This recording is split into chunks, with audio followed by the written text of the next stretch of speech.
স্বামীজি বলছেন, অধিকাংশ ব্যক্তি এই জগতে কোনরূপ আদর্শ ছাড়াই জীবনের অন্ধকারে পথ হাতড়াইয়া বেড়াইতেছে।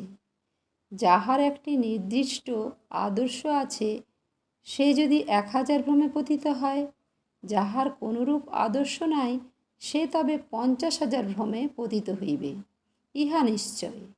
অতএব একটি আদর্শ থাকা ভালো।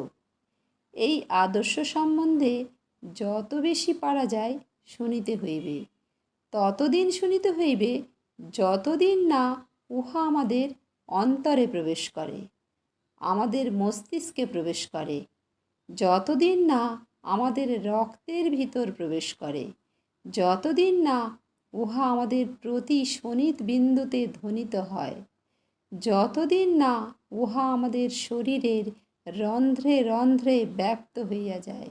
অতএব আমাদিগকে প্রথমে এই আত্মতত্ত্ব শ্রবণ করিতে হইবে। কথিত আছে যে হৃদয় পূর্ণ হইলেই মুখ কথা বলে, সেইরূপ হৃদয় পূর্ণ হইলে হাতও কাজ করিয়া থাকে।